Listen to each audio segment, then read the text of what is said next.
I'm Kathleen Curry, and I served in the legislature for 6 years, and in my last year I served as an unaffiliated member. And I have a bill request for Senator John. Can we change our name from unaffiliated to independent? It's so hard to say all the time, and people don't get it. So I appreciate that introduction, and I want to thank everyone for coming today, and especially these candidates for stepping up. And I want to thank Unite Colorado for backing them and for taking the lead on this. I am so excited.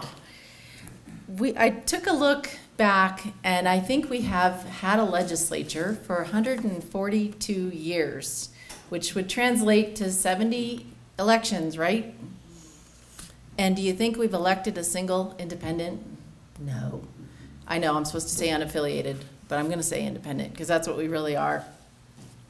And it's time. The state of Colorado is ready, and we are so psyched that we're going to be working on this issue because it can happen this year. The voters are ready. But what happens after you guys get elected?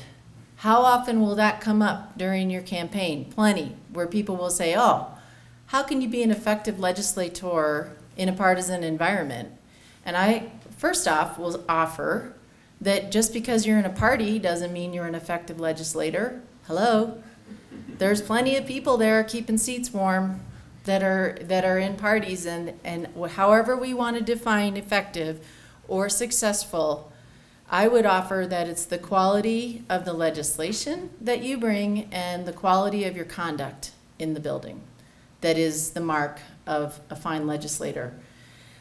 Having said that, you will be protected. You get to sit on 2 committees. I'm a little uncertain about the Senate.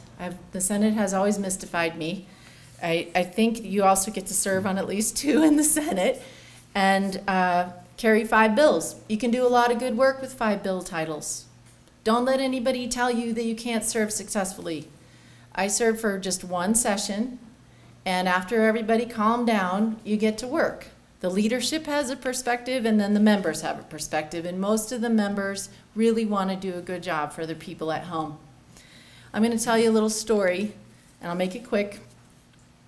When I was serving, I was sitting on the House floor minding my own business, and I had a bill up on second reading. And I had a member who was in the caucus that I had been in prior to that minute come up to me and say, Kathleen, you're really starting to irritate me. And I said, I'm sorry, why? She said, well, you've got a pretty good bill up today. I'd like to support it. I said, well, cool. So I can count you as a yes vote? She said, well, no, the leadership asked me not to support any of your bills. I said, exactly why? Because you're not part of the organization. You're not in our party anymore. We do not, this is political speak, folks, for we do not want you to succeed. So I can't sugarcoat the fact that the leadership, when you do serve, might not want you to do well. But you, if you bring good legislation, if you conduct yourself honorably, there's no reason why you can't reach those other members. So then she said to me, okay, but the problem is I'm going to have to vote for it. And I said, well, cool. And she goes, yeah, when I go home and I have a town meeting, over half those voters that show up are always independent.